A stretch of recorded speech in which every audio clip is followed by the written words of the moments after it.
an open platform to a market of close to 1.4 billion people. A new platform strengthening global economic cooperation. A progressive platform promoting innovative growth and inclusive development. Join CGTN and its integrated media teams as we take you to the second China International Import Expo in Shanghai. We'll show you how the expo reflects a new era of China's opening up, how it builds a shared future of global economic prosperity, and what this means for consumers, businesses, and policymakers. Only on CGTN.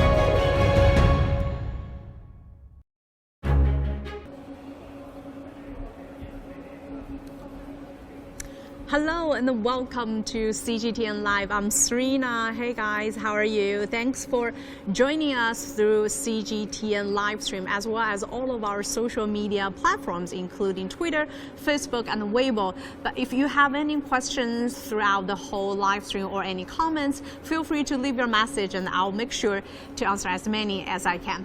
Alrighty, here I am inside this year's CIIE venue, or more specifically outside this number 5.1 hall, as well as also we call it the Science Technology Live Pavilion. By Science Technology Live Pavilion, you will be able to see a lot of smart home appliances and service robots and also digital video and also online entertainment. But before we get in, just take a quick look at the exhibitors list. So let me see if I can spot any of the familiar names.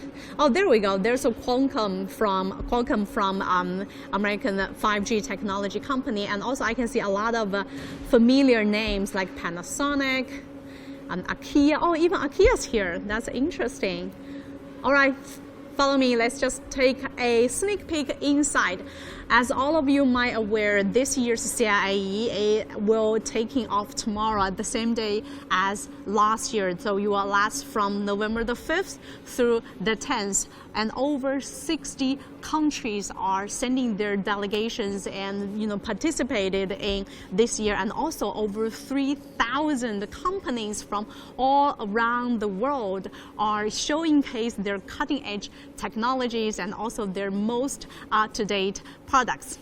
And as we are approaching and walking inside, and you can see a lot of exhibitors are putting their products out, although some of them are still covered because today is not actually open yet. So just wait till tomorrow. There will be another live streaming coming on tomorrow. So by then, I'm sure we will surprise you guys again. So I can see a lot of home appliances, and also there's a Stanway piano company. Wow, look at the stairs, so cute. And right in front of me is a company from the Swiss engineering. Obviously those are fruits mixers. The reason why I chose this pavilion is that because a lot of products on show here is more close to our daily life, so you will be able to touch it and you will be able to use it someday in the future, or maybe right now. Let me see. And also we were trying to spot some other familiar names. Oh, I can see it through here. Panasonic is just right around the corner. And also, what's this? What's this company? It's something with arts or something. Oh, I can see the home appliances over there. Pianos, TVs, and etc. On my right-hand side, there is the Qualcomm exhibition booth. Lots of stuff. I think they're still trying to gear up for tomorrow's opening. And you can see the venue. The venue is like super spread out and super giant. So yesterday we did a quick recce inside the pavilion. I did the steps calculation. Guess how many steps I had yesterday? Over 20,000. Can you imagine? So be prepared for your joggings and your exercises if you would come and participate. And the good news is, all the country pavilions will be extended this year for 8 more days. The CIIE will be closed on the 10th, but all the country pavilions will be extended from the November 30th to the 20th. Oh, let's look at this. What is this? This cute little thing. Hi, how are you? Hi, how are you? I'm good. We're from CGTN. I'm Serena. What's your name? Raphael. Pleasure to meet you. Nice to see you. So what is he or she? So this is Rowboy. Yeah. And it's probably the most advanced humanoid you're going to see at this fair. And what it makes it very special, we try to imitate the human body. So it has muscles and tendons as we humans do. Wow, so you're trying to create another human being. Is that what you're saying? Maybe many, many years. But for now, it's really about understanding how the human body works and being able to build better prostheses and telepresence solutions. Where you get to sort of go into a suit and remote control the robot from far away. So I see. So maybe in a lunch break you can go home and watch after your parents, see if they're doing fine and come back, something like this. Wow, that's amazing. So how long it took you guys to build him?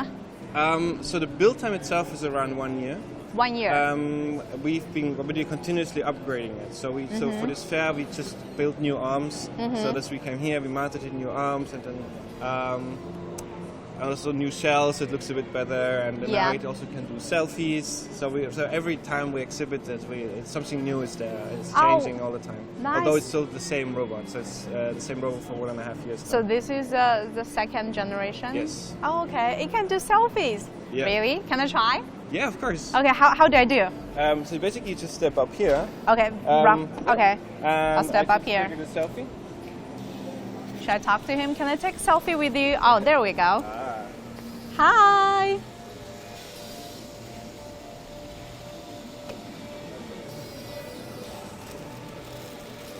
Did he catch it, you think? Did it? See, it's updating up there. Or okay. It's processing, I think. Oh, those are selfie pictures. Yeah, so the previous one. You guys the previous ones. So we're still setting up, so I'm not entirely sure. Okay. It's okay. We have time. We can try again. Okay, let's try again. Yeah. Shall we? Okay, I'll just step up. Shall we try again? Okay. Hey guys. Hey Rowboy. Can I take a selfie with you? Oh, now he's trying to hug you. Oh, yeah, really? Oh my God. That's cute. Is he hugging me closely? Oh, he loves me. He likes me. How about the selfie? I want to do the selfie with you. Is it on? Shall we try again? Okay. Can I take a selfie with you, Rowboy? Oh, there we go. Come on. Help me up. Help me up.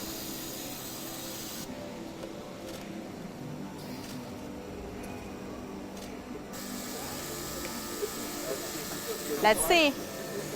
Oh, there we go. So we can, the top one, the picture, the selfie. Oh, nice. So and of course we hope that by the end of CIIE we're gonna have 5,000 selfies. Wow, although it's not my favorite angle, but it's okay. We did it. But you still look good on this one. Thank you, it's cute. So where are you guys from again? So we're coming from Munich in Germany. Yeah. Where we developed this robot. And so you ship it all the way from Munich, Germany. Wow. You have 2 big black boxes where you put the robot in. So do you guys have to break it down? It down? Yes, we have to take it apart. We remove the arms again, take it apart in several pieces, and then we ship it back. So how long do you guys to put him together? It takes about 3 to 4 hours to set it up. 3 to 4 hours. Yeah. Wow. But that's not too long. Right? No, but since we do all the changes, we have done some developments as well. So we've been here for a few days now. I see. Making sure everything works. So do you have? How long would you see it put in real practice in the future? How long? So it really depends. I mean, if you're a research lab, you can get it right now from us and do research with it. So anybody from research lab can purchase it now. How much? Yes. Really? How much does it worth? If you buy a full robot, it's around 5 million yuan. 5 million RMB? Yeah. Oh my God, that's like a fortune. Yeah, because they're one off the shelf. They're custom made for every lab. But what's special about this one though?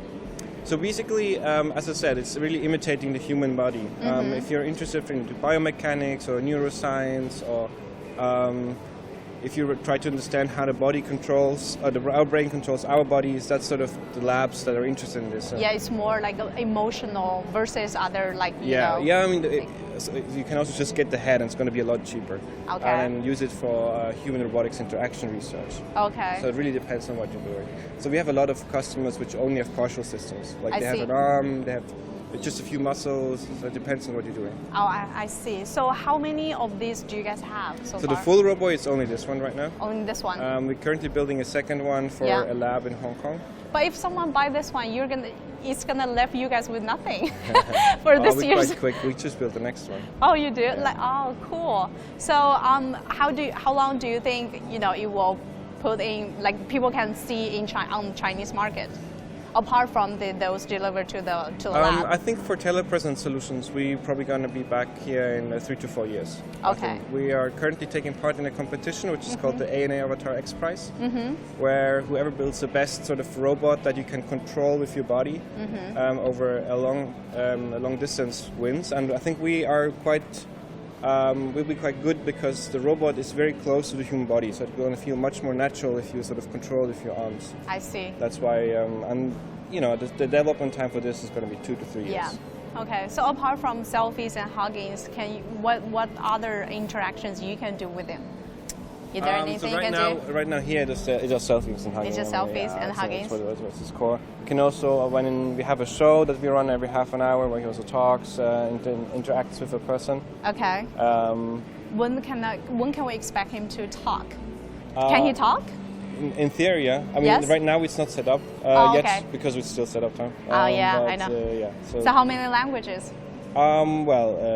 English, German, and Chinese. Chinese. Wow. Cool. All right. It depends on the operator. All right. Thank you. Thank you so much. First of all, thanks for joining. Well, thank you for having us. Yeah, thanks for joining our live stream, and hopefully by the end of the day, someone will just take it home or to the lab. Let's hope by the end of the week. Oh yeah, by the end of the week. Yes. All right. Cool. Thank you. Thank you so much. All right. You too. Bye-bye.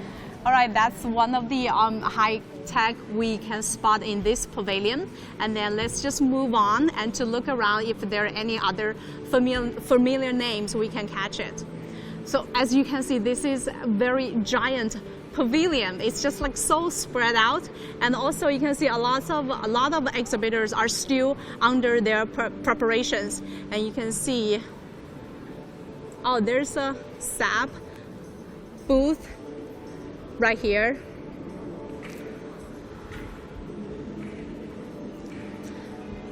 Oh, there's the CIIE Expo. I actually wonder what that would be. All right, you know what, guys? I would not take many more times of yours because my colleague Nadim is already standing by on the other side of the pavilion, or more specifically, he's outside of this venue where you can do outdoor activities and even try the world's largest hotpot in this year's CIIE. So let's see what Nadim has to offer. Don't go away, stay with us.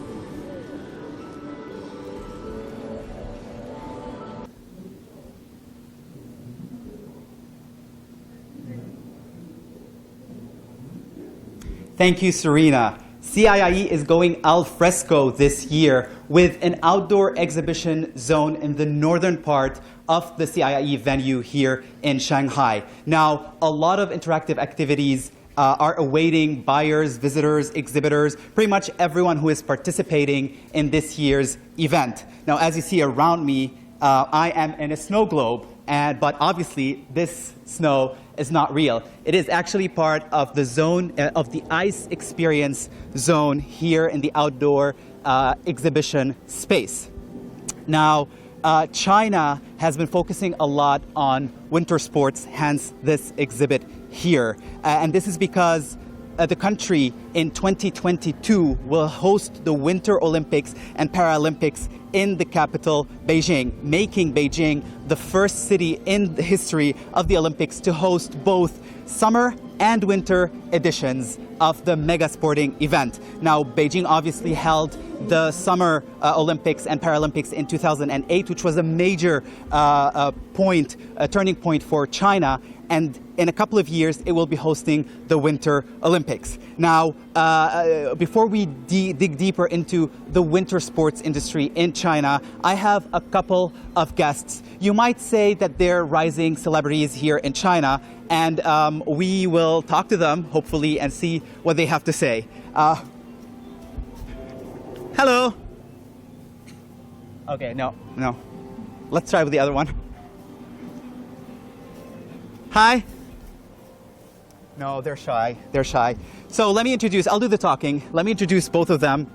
Here we have Bing Dun Dun, and then there we have Xue Run Run. Both of these are the mascots for the Beijing 2022 Winter Olympics and Paralympics. These mascots were unveiled a few months ago, and they've been internet celebrities since then. Now we can see that Bing Dun Dun is a panda with an ice full body suit. Obviously, panda is the spiritual animal for a lot of Chinese, and the whole concept is said to represent purity and prosperity, I guess. You can see the rings, the color rings around the face of Bing Dun Dun, and that is supposed to represent, obviously, the colors of the Olympic flag, but at the same time, the 5G technology that China is leading. Here you see a little bit of heart, so it shows that it's welcoming people, even though it's in a very cold suit, but it has a warm heart. Now, Bing means ice in Chinese, and Dun Dun is just a cute name to say something is chubby, which obviously is the case here. Whereas the mascot for the Winter 2022 Paralympics, Xue Run Run, is a lantern, and that's because the Olympics and Paralympics will take place in 2022, a little after the Spring Festival, which is a major cultural holiday in China where people celebrate the Chinese New Year. So this is a nod just to the timing of the Winter Olympics and Paralympics in 2022. It's a lantern, and the exhibit here, people can learn more about the what China is preparing, learn more a little bit about both of the mascots, and then we see here they can play a little bit of game. Over there we have a VR game where people can learn or can try their luck at skiing. If the cameraman can just show it here. A lot of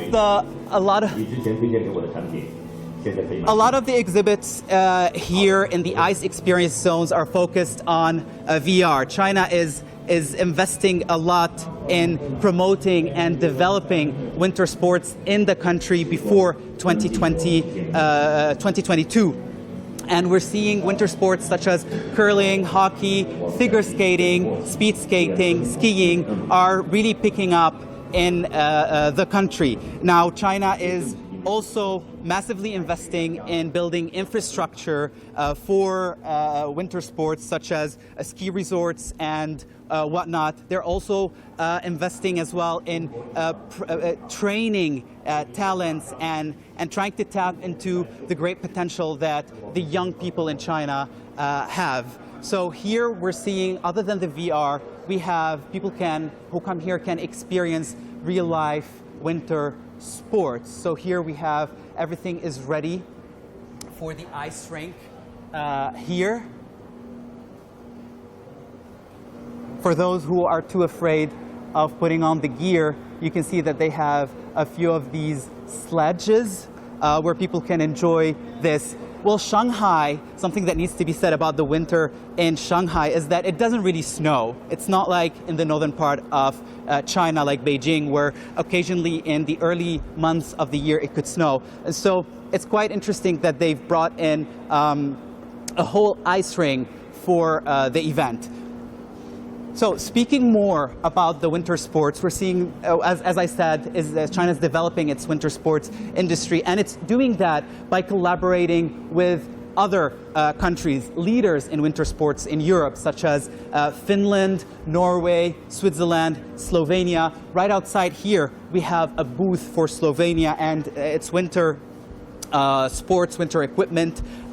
But also inside the venue last year, we had exhibitors. They had exhibitors, ski manufacturers coming from European countries, trying to collaborate with Chinese parties. Here, we see that preparation is underway because today is the last day of preparation before tomorrow, the big day, opens on November 5th. We're seeing they're making the final touches on this ski slope. Now, China wants eventually that 300 million people in the country be involved in winter sports, and there are a lot of massive campaigns across the country for people to join in. Let's before I continue, I want to show you how the ice is being made. Obviously, this is fake ice because Shanghai, it doesn't snow, and even if it does snow, it's too early for it to snow. But we're seeing here the ice making machine and how it's being made for the big day tomorrow here at the CIIE.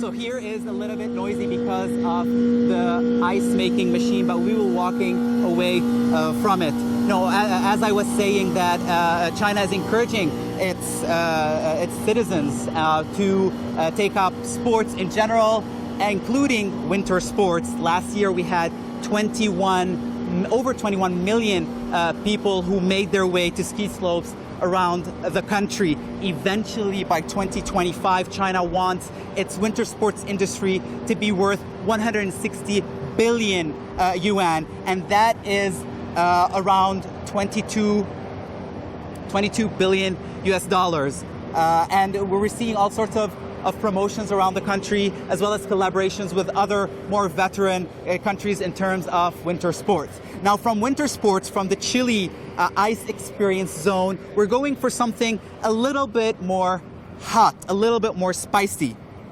We're going to see the world's largest hot pot. Now, you might ask, what is hot pot? Hot pot is exactly what the name says. It's a hot pot. It's basically a pot filled with broth, with a lot of condiments, a lot of spices, that gets heated to a boiling point, and then after that you can put a lot of ingredients. It could go from thinly sliced meat, seafood, to all sorts of vegetable. It's well known around the world, of course, but also around China.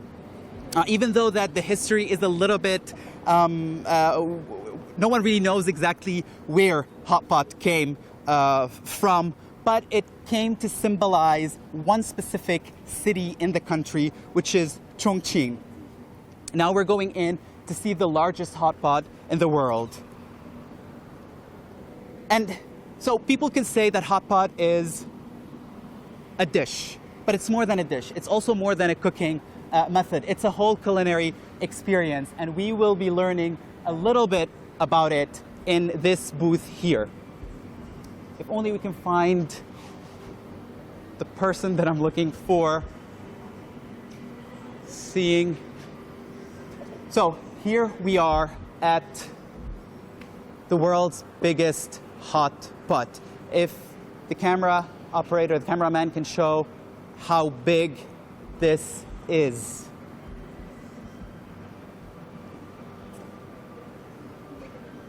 And my interviewee just arrived. It's all right. Hi. Hello. Hi, can you please introduce yourself to us? Okay, hello everyone. My name is Janice, yes, and I'm from the Zhuang Group. Okay. Nice to meet you, Janice. So, I know that this is the world's largest, biggest hot pot. Yes. Can you tell me a little bit more about it? Okay.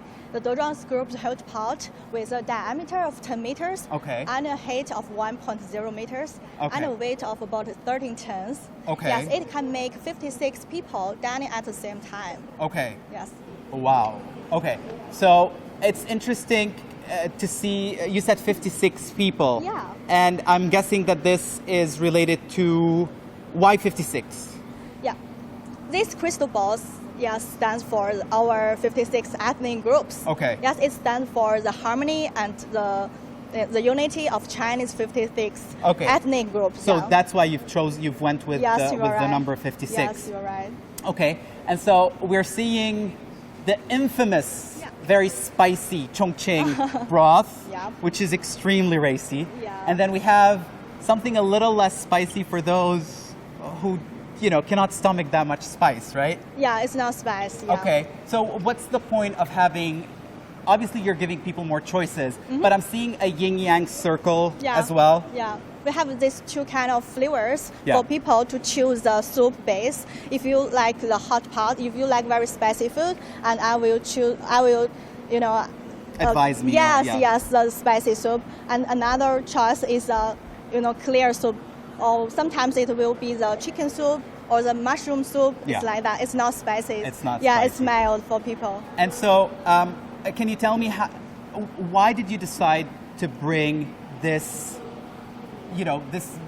this huge thing To all the here. way to Shanghai? Because I know that you're based in Chongqing and you're Yes. representing, part of Chongqing's culture because hot pot is synonymous with like Chongqing You're right. food. So why did you decide to come to Shanghai Okay. for this? Yes, you're right. Not only me and our huge hot pot, both came from the Chongqing, Chongqing. yeah. Yes.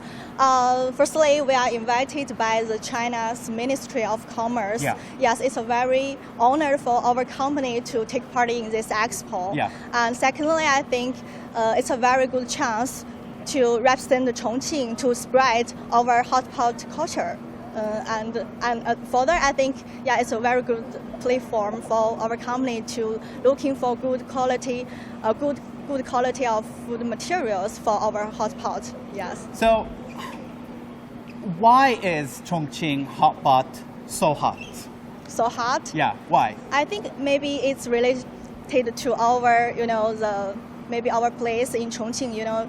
Our city is built on the mountain. Yes. So in winter, the people feel very cold and very wet. So the pepper and the chili can make our body feel more comfortable and to dispel coldness. Yeah. Okay. Yeah.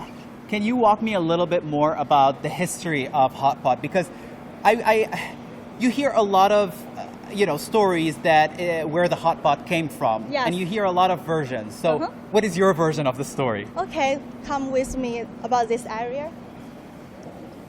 Be careful. And so, one thing that I want to communicate with the audience for those who don't know hot pot. Obviously, if you're in China, Yes. it's a no-brainer to know what hot pot is because it's so well distributed around the country. In Beijing, where I'm coming visiting in Shanghai, you see it in Beijing, you see it in Shanghai, you see it wherever you go. There's always going to be a hot pot place. Yeah. So for those who don't really know a lot about hot pot, Yeah. how can you explain hot pot to them?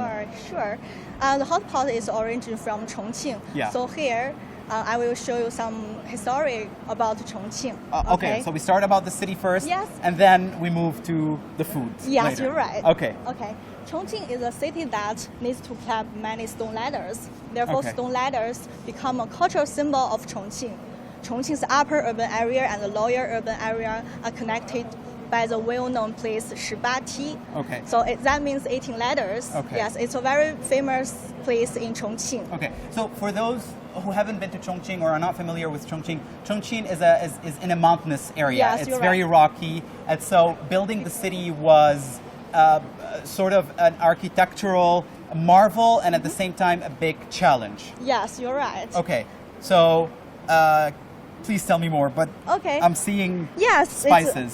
Spices. This is a red chili pepper. Okay. Yes, it's a very important ingredient of our hot pot commitment. That's what makes the hot pot very Yes, hot. you're right. Okay. And this one is a star anise. Yes, another spice we use it in hot pot. Okay. Okay, you can see this area. We have a total of 7 steps. Okay. Each of stone ladders. Yes.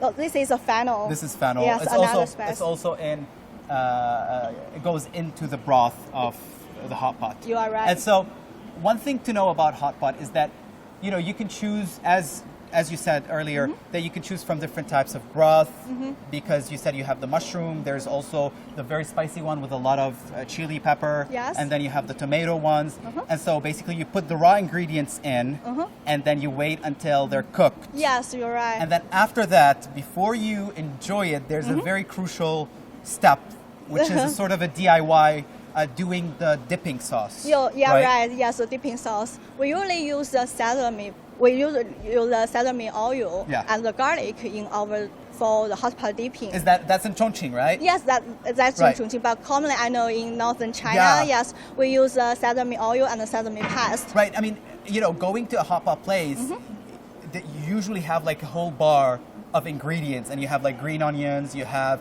cilantro, right. and then you have, as you said, garlic, sesame, oyster sauce, fish sauce, soy sauce, and then it's a matter of just like mixing them together to your own taste. Yes, right. Because like every single time I go to a hot pot place, every dipping sauce is going to be different for me, even though that the ingredients are the same, but there's so many ingredients You're right, that yes. you could just mix and match the way you want. Yes, it's But- very interesting. But in Chongqing, you were saying that two main ingredients are the garlic. And sesame oil. Okay, and so sesame oil is because...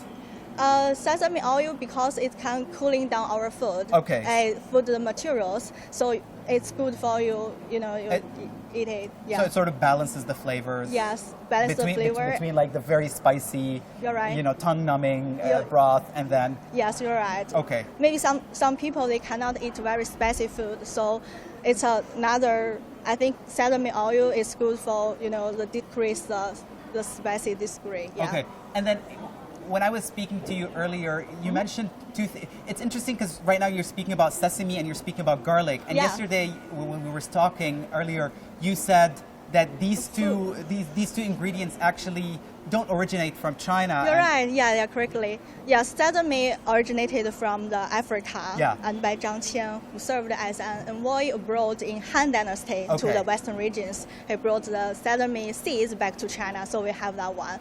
And garlic is also not a local food, but came from the southern Europe. Okay. Yes. So basically, hot pot is like, in a way, Chinese food, but also with like international influences, I would say, because you have the sesame oil, which is not, integral part of the cuisine back in the days, because sesames, you said, were from Africa, and then the garlic came from Europe. Correctly. And so if I were to go to Chongqing to have hot pot, what are some of the ingredients that I have to have in my hot pot? I think that should be the buffalo traps. Okay. Yes, buffalo traps is a part of the buffalo's stomach. Right. Yes, and the buffalo traps is very famous in Chongqing, and Chongqing's people, the first choice to choose it for the hot pot. Yes. So here. Yes. I will show the. So you said, the tripe.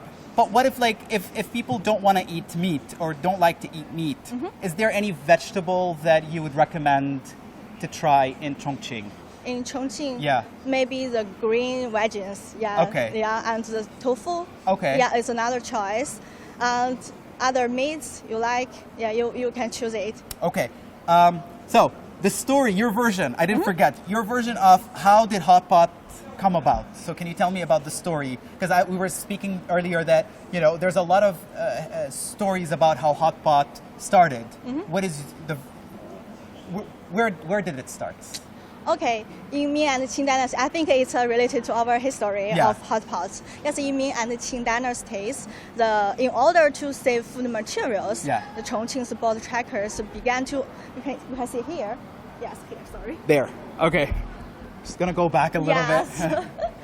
Build this kind of boiler on the dock. Okay. Yes. So basically, it's just a few rocks where I'm guessing they would put wood underneath. Yes, with stone and pots on the dock, and they cooked the buffalo traps and sold them to the workers on the dock. And so that's how hot pot Origins.